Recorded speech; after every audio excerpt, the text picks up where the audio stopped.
Les ruego por favor que abran las Sagradas Escrituras en la segunda carta del apóstol Pedro, capítulo 1.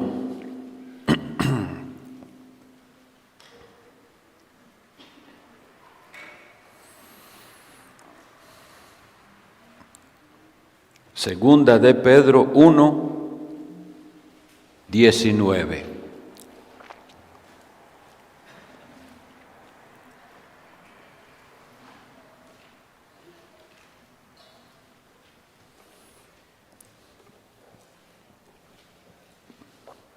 Tenemos también la palabra profética, más segura, a la cual hacéis bien en estar atentos, como a una antorcha que alumbra en lugar oscuro, hasta que el día esclarezca y el lucero de la mañana salga en vuestros corazones. Entendiendo primero esto, que ninguna profecía de la Escritura es de interpretación privada, porque la profecía nunca fue traída por voluntad humana, sino que los santos hombres de Dios hablaron siendo inspirados por el Espíritu Santo. Habíamos visto la vez anterior que la Sagrada Escritura es a lo que se refiere con la palabra profética más segura. Y ahora vamos a la otra parte que dice la advertencia de que ninguna profecía de la Escritura es de interpretación privada. Cuando hablamos de palabra profética, nosotros estamos hablando de las palabras de la Sagrada Escritura. Esto es necesario aclararlo porque hoy en día una palabra profética en algunos lugares es algo que alguien siente o que alguien dice que Dios le dijo y da palabras así. Realmente son pensamientos de su corazón, no necesariamente malos, puede ser hasta un consejo. Una persona quiere dar un consejo a otro y le dice que es que tengo una palabra profética. No, simplemente es un consejo que le quiere dar, una advertencia, y ojalá que sea respaldado por la palabra de Dios. Pero nosotros cuando hablamos de la palabra profética estamos hablando específicamente es de la Biblia, de lo cual dice aquí, hemos leído, que no es de interpretación privada. ¿Entendemos lo que eso significa? Interpretación privada. Significa que no es correcto que cada uno de ustedes y yo vaya a la Escritura, entienda lo que quiere entender o lo que pudo entender y diga eso. Para mí esto significa tal cosa. Para el otro significa algo diferente, ahí sería privado, esa es mi interpretación, esa es su interpretación, así no.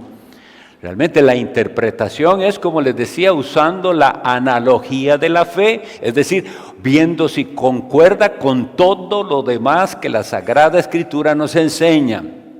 Así es como se interpreta la Sagrada Escritura y estuvimos viendo lo que significaba eso, la analogía de la fe. Hoy quisiera llamar la atención nuestra con respecto a la preparación del corazón para poder entender la Biblia.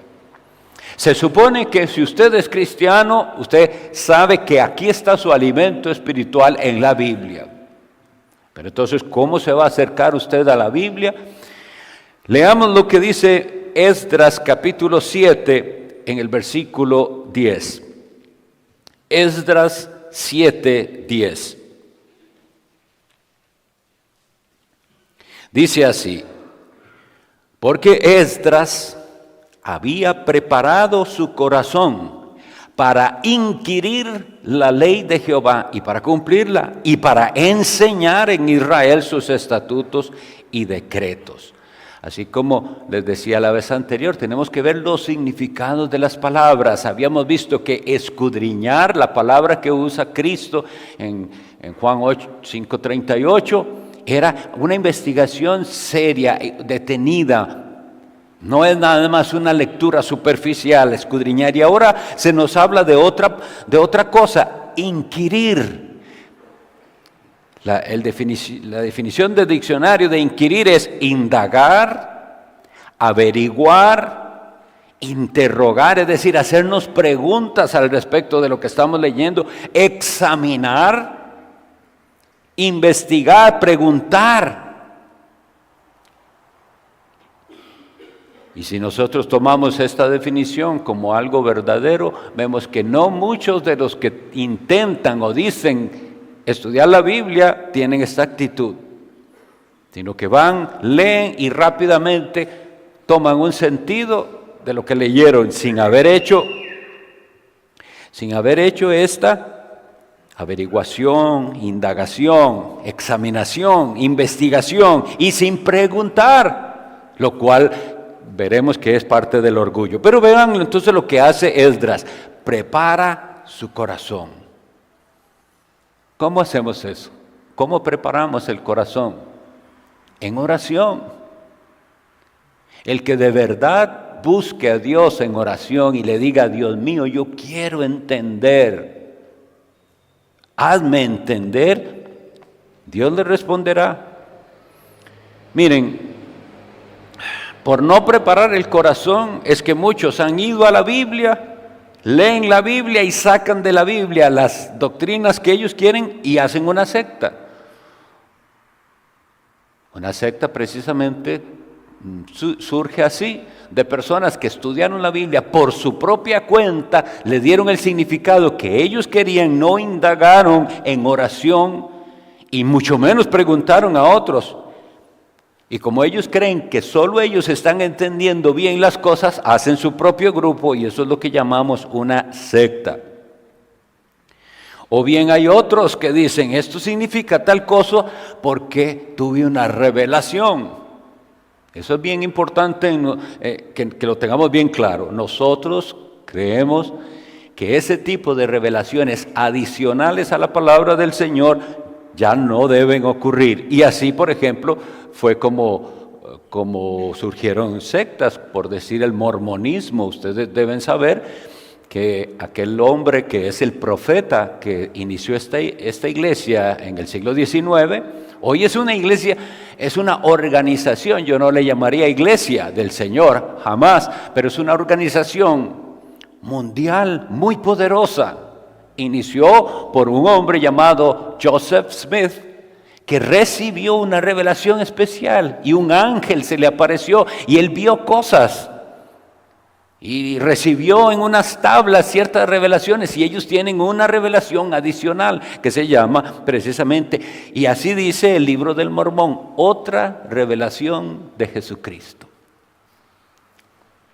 Así surgen en el adventismo del séptimo día los escritos de Elena de White y muchas otras cosas que ella escribió en la Biblia. Ellos dicen que cuando las visiones que ella tuvo, un rayo caía sobre el cuarto mandamiento, cosas así, con lo cual ellos creen, ¿verdad?, que el cuarto mandamiento obliga a que nosotros guardemos el día de reposo como los judíos en sábado y no como el cristianismo en el día del Señor del domingo. Y es solo por darles un ejemplo, pero otras muchas hay que no son conocidas, pero que son hombres que han dado a la Sagrada Escritura la interpretación que quieren, y leímos ahí claramente que no es de interpretación privada. Pero aquí dice, en lo que leímos, que Esdras preparó su corazón. Y yo quiero hacer una pregunta, más bien una aseveración y una preocupación. Sabemos que hay seminarios teológicos, institutos bíblicos, y qué bueno, porque se supone que tienen el propósito de preparar personas para el estudio correcto de las Sagradas Escrituras. Y hay muchas materias que se estudian en un seminario teológico o instituto bíblico o colegio bíblico, como le quieran decir. Pero yo me pregunto, ¿enseñan a los estudiantes ahí a preparar el corazón para inquirir en la ley de Dios? Yo mismo, que estudié en un seminario, les puedo decir que esa es de las áreas más débiles que puedo ver en los seminarios. No preparan al estudiante. Ahora, no creo que sea tarea de ellos. Las iglesias deben insistirle a las personas: usted debe preparar su corazón, porque se está acercando a un terreno que es sagrado, es la Biblia, no es cualquier libro. ¿Y cómo se prepara el corazón? Con humildad, habíamos dicho. Voy a estar repitiendo cosas porque es la única manera que aprendamos, con las repeticiones. Necesitamos humildad para ser corregidos, necesitamos honestidad y necesitamos ese auxilio del Espíritu Santo, pero entonces necesitamos una cosa más, paciencia. Esa palabra inquirir, que les dije que aparece ahí, en el primer libro de Reyes, capítulo 2, versículo 7, está traducida como consultar. Dice así, y dijo Josafat, era un rey de Judá, ¿hay aún aquí algún profeta de Jehová por el cual consultemos? Es la misma palabra que en la otra parte dice inquirir.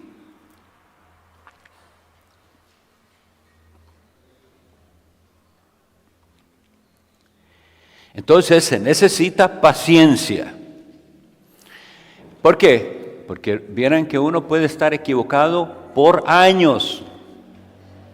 Uno puede creer algo y creerlo sinceramente y estar sinceramente equivocado, y eso por años, hasta que Dios en su misericordia le ilumine y hasta que usted con humildad diga, estuve equivocado. Dios ahora me ha iluminado para entender que así no era como yo pensaba. Porque ese consultar que viene aquí implica eso, lo que les decía, la humildad de reconocer que yo no lo puedo saber todo, que hay otros a los cuales Dios puso como maestros en la iglesia. Y para eso se necesita humildad. Entonces, quisiera que refutemos primero, a la hora de acercarnos al estudio de la Biblia, lo que suele llamarse el biblicismo. Es decir, nosotros sabemos que la Sagrada Escritura es la única regla infalible para nuestra fe y para nuestra práctica. Infalible, pero no es la única fuente de conocimiento. Es sí la autoridad final e infalible. Y no siempre entenderemos, a menos que seamos humildes para estudiar más. Por ejemplo, voy a leerles en Daniel 8, del 20 al 22, para ver si me logro dar a entender. Es una profecía. Daniel 8, 20 a 22 dice, aquel carnero que viste, que tenía 2 cuernos, son los reyes de Media y de Persia. Y el macho cabrío es el rey de Grecia.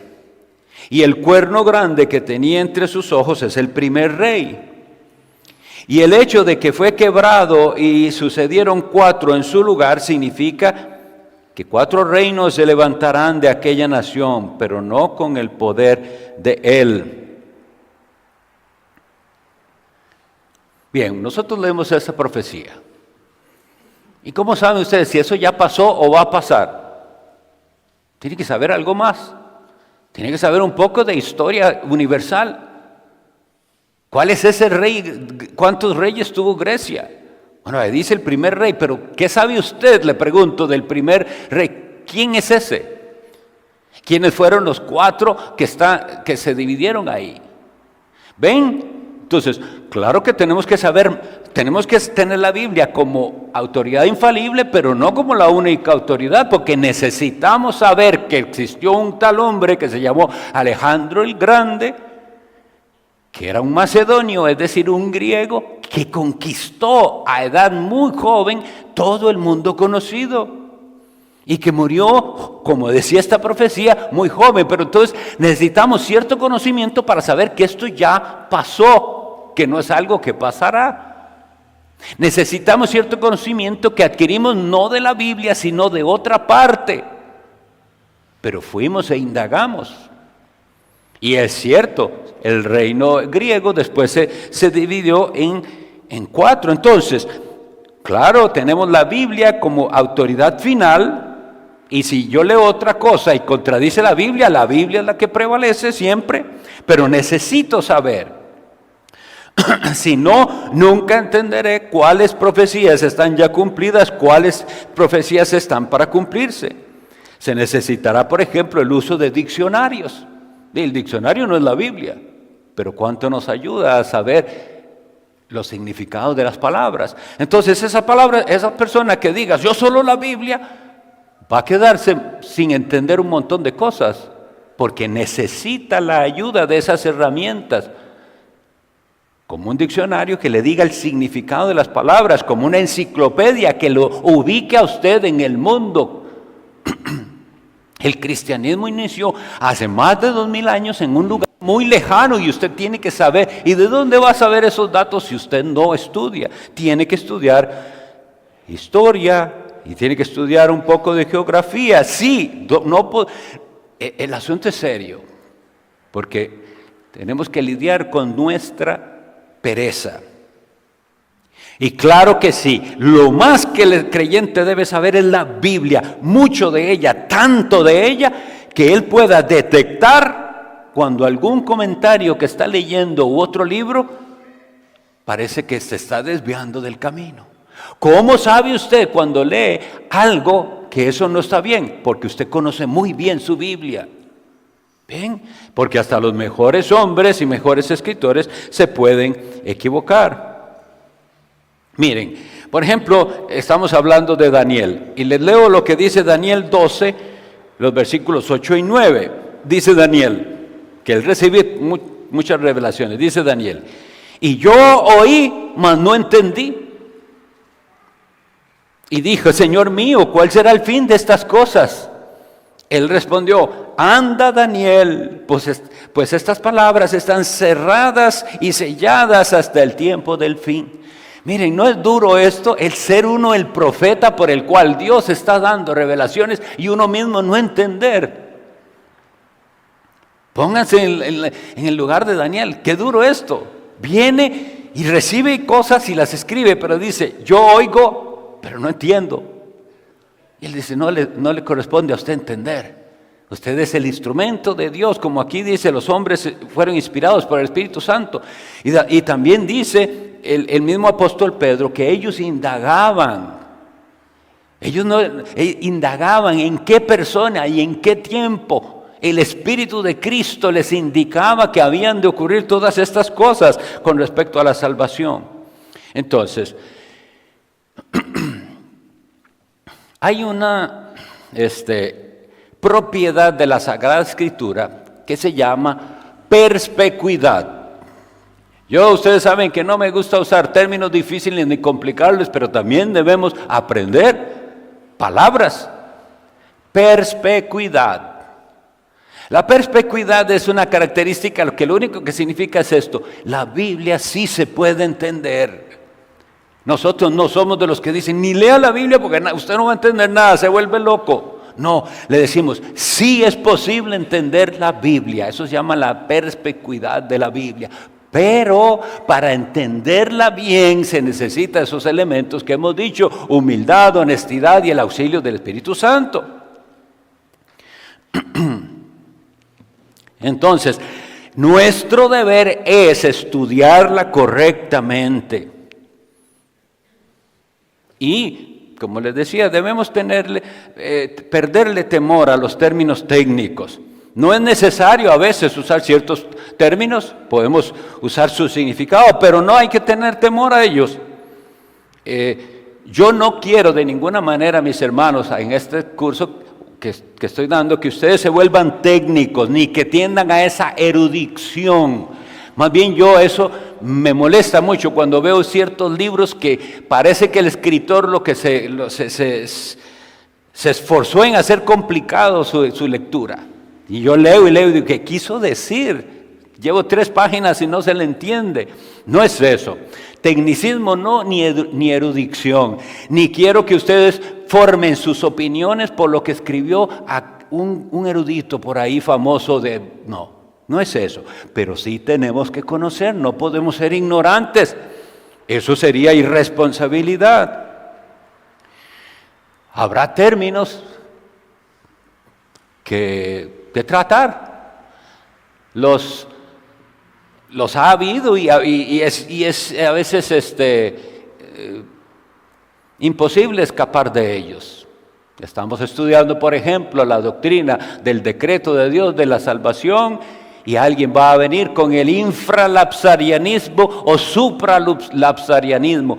Y a veces algunos de los que andan con esos términos no tienen la actitud correcta, porque están haciendo alarde de su conocimiento o de su posición. No es eso lo que quiero, pero sí quiero que estén enterados. Y quiero que también sepan parar a otros y también parar su propio corazón si hay una tendencia hacia esa, a sentirse el que sabe muchísimas cosas. No. Vamos a estudiar con humildad, vamos a estudiar sabiendo que hay cosas que son esenciales saberlas para la salvación y que hay otras cosas que no son esenciales, pero que no dejan de ser importantes. Entonces las vamos a estudiar en su nivel apropiado. Sabemos que la Sagrada Escritura dice en Deuteronomio 29:29, las cosas secretas pertenecen a Jehová nuestro Dios, mas las reveladas son para nosotros y para nuestros hijos para siempre, para que cumplamos todas las palabras de esta ley. Oigan el propósito, para que cumplamos.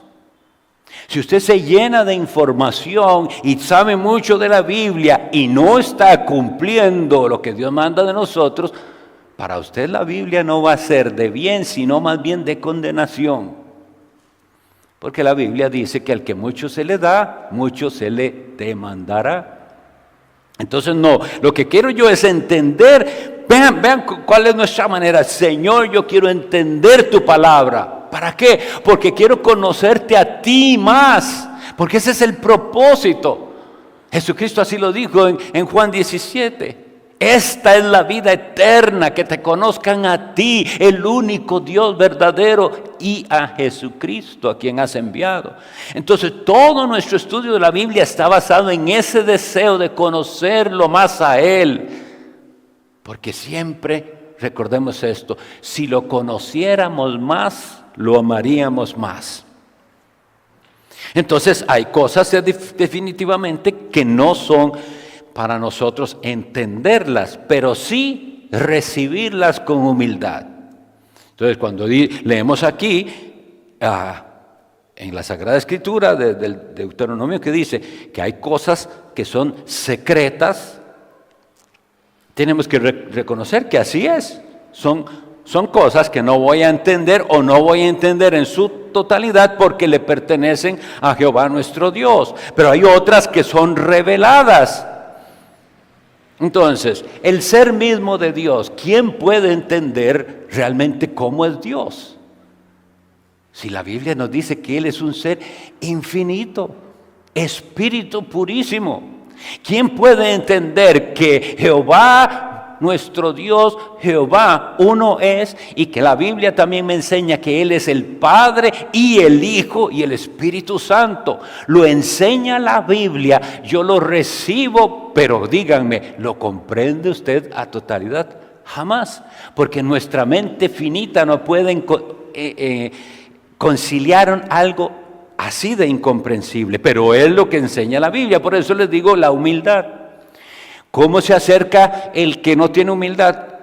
Como él no lo puede comprender, no lo acepta. Y entonces tuerce la Escritura para que diga lo que a él le parece que eso significa. Entonces, de ahí salen todas esas perversiones que dicen, por ejemplo, que no, que el Padre y el Hijo y el Espíritu Santo no son tres personas, son simplemente modos de Dios, que Dios a veces actuó como Padre, a veces en otro tiempo como Hijo y otro como el Espíritu Santo, pero que no son tres. No, la Biblia nos dice claramente que el que murió en la cruz fue el Hijo de Dios hecho hombre, no fue el Padre. Y que el Padre resucitó a Jesucristo, su Hijo. Todas esas cosas son innegables. ¿Cómo hacemos con esto? Las recibimos y las creemos, no las entendemos a plenitud.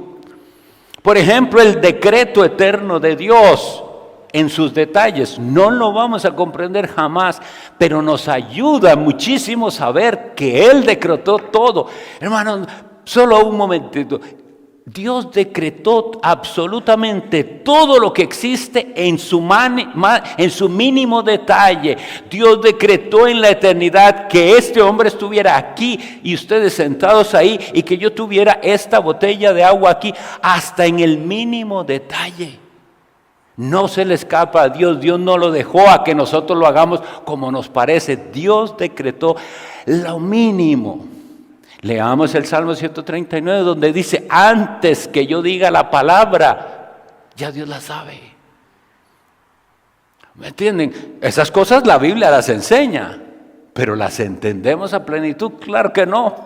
¿Por qué? Porque la providencia y el decreto de Dios incluye cosas que nosotros obviamente recibimos como malas, terribles, incluso el mismo pecado, el cual Dios detesta.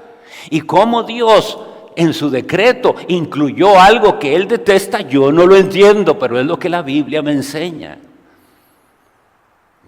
Entonces, todas estas doctrinas como les digo, del ser de Dios, del decreto eterno de Dios en sus detalles, no las vamos a entender en su plenitud. Pero ¿saben qué sí vamos a hacer? Recibirlas con humildad. Y cuando nosotros vemos en la Sagrada Escritura doctrinas tan terribles como las que hoy nos predicará en la noche el pastor Randall, de que hay una condenación que es para siempre, en tormento eterno. Díganme quién entiende la necesidad de eso. Sí, podemos decir sí, porque el ser humano pecó contra un Dios infinitamente santo. Eso lo entiendo, pero aún no me entra en mi cabeza ese lugar de tormento eterno, pero lo enseña la Biblia. Y lo recibo con temor y temblor, y callo cuando Dios calla. ¿Entienden? Nosotros nos acercamos a la Biblia así. Si Dios nos explica algo, bueno, prestame la atención. Pero si Dios nada más nos dice, esto es así, nos toca a nosotros cerrar la boca y aprender y decir, así sea, Señor, así tú lo has decretado. Entonces, de hoy en 8 vamos a ir a algo ya más específico con respecto a sistemas de interpretación de la Biblia. Y vamos a ver uno que es el más común, que se llama dispensacionalismo, que es una manera de interpretar la Biblia por dispensaciones, y vamos a ver por qué nosotros no creemos que ese es un método correcto de interpretar la Biblia. Y les va a ayudar, ¿por qué? Porque es lo más común, es lo que oyen y que ustedes dicen, no es lo que nosotros creemos, pero ¿por qué? Vamos a ir a la Biblia y a ver el error cuando ellos tratan a Israel y a la iglesia. Entonces va a ser bastante útil, pero antes de esas cosas y antes de meternos en esas cosas, debemos, y yo les ruego que tengamos la actitud correcta, que es lo indispensable en el estudio de la Biblia: el ser de Dios.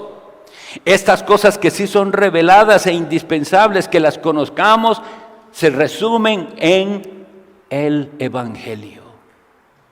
El Evangelio, esa palabra griega que significa buenas noticias. Y ustedes, si no entienden por qué el Evangelio es buenas noticias, de nada les sirve ir a estudiar muchos otros temas si no han entendido la necesidad del Evangelio. Y el Evangelio nos enseña por todas partes de la Biblia, porque hay gente que cree que el Evangelio está en el Nuevo Testamento. Desde Abraham se le anunció el Evangelio, la buena nueva, porque el ser humano es pecador por herencia y por decisión. Esa es la primera verdad. ¿La cree usted? Tiene elementos bíblicos para poder decir, es que el ser humano, todos, absolutamente todos, somos pecadores de dos maneras: por herencia y por decisión.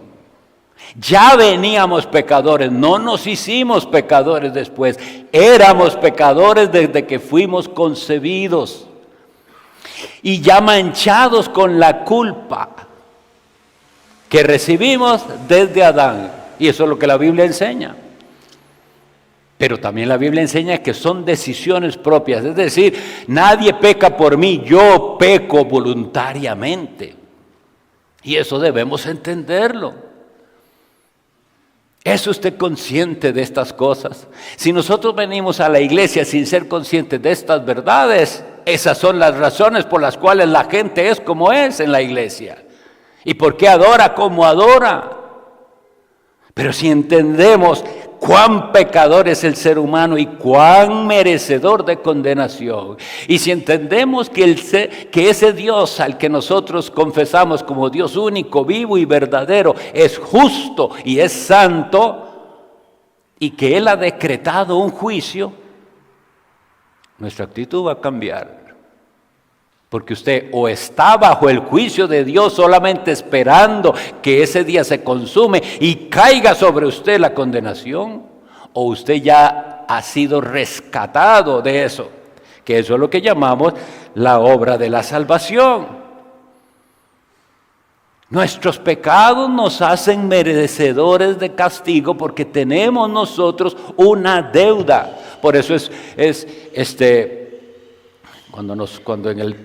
con la oración que el Señor nos enseña, que en Mateo dice, perdona nuestras ofensas, en la otra versión de Lucas dice, perdona nuestras deudas, nos ayuda mucho a entender que eso es lo que son nuestros pecados, deudas. Y cada día nosotros añadimos a esa deuda una deuda que no podemos nosotros pagar. Necesitamos entender que no hay nada que podamos hacer para salvarnos. Esto que yo estoy haciendo es un resumen del Evangelio porque líbreme Dios de enseñarles cosas sin haberles enseñado lo más esencial, que ustedes necesitan ser salvos, que necesitan clamar a Jesús que los perdone, que los limpie con su sangre. Y que ustedes no pueden hacer absolutamente nada, ni un dedo mover para su salvación, solo suplicar misericordia. Y la buena noticia nos dice que el Padre eterno envió a su Hijo eterno. Y vemos la relación. El Hijo tiene que ser eterno porque el Padre es eterno. ¿Cómo va a ser Padre sin Hijo? Eternamente Dios ha sido Padre y eternamente ha tenido a su Hijo Jesucristo a su lado, como dice en el Evangelio de Juan. Pero Él lo envía al mundo y de esa manera provee salvación a los pecadores. Entonces, nuestro deber, ¿cuál es? ¿Para qué estamos nosotros aquí?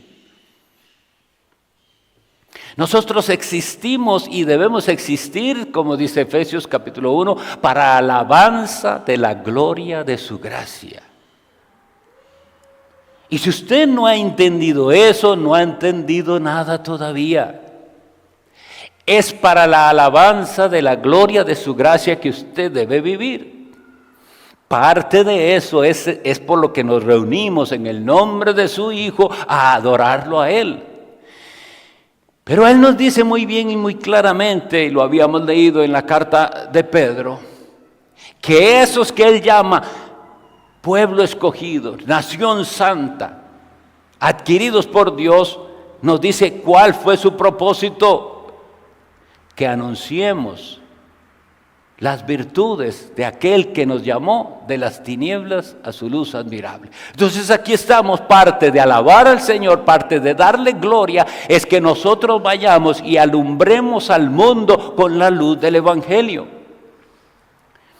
Es nuestro deber llevar ese mensaje de esperanza, pero eso es lo que yo pregunto a los que se dicen cristianos: ¿cómo va usted a llevar el mensaje del Evangelio, de la luz, a los perdidos, si usted mismo no entiende el Evangelio? Si usted mismo no entiende la gravedad de la situación del ser humano, si usted mismo no entiende que no hay diversos caminos, sino un solo camino hacia el Padre, que es Jesucristo su Hijo.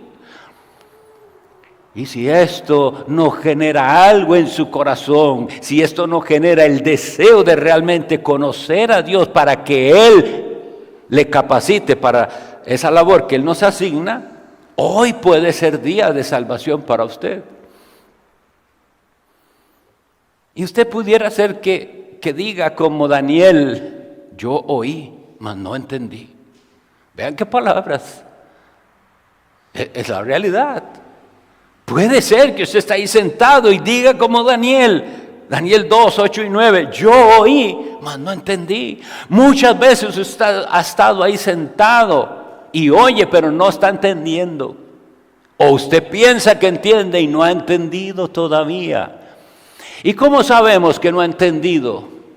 Por cómo usted vive. Porque usted vive para usted mismo. Vive como viven los demás del mundo. No vive para Cristo. Esa es la razón.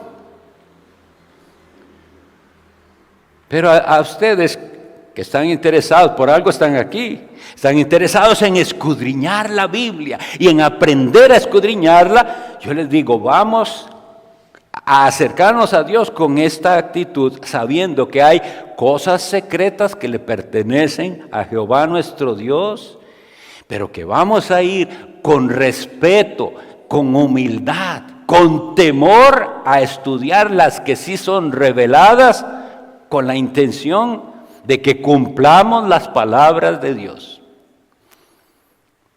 Ser cristiano no es ir a la iglesia, ser cristiano no es aprender a portarse un poco bien. Tiene que haber un cambio en su corazón. ¿Cuántos años tiene de estar en iglesias o en esta, sentado ahí sin que su corazón realmente haya cambiado?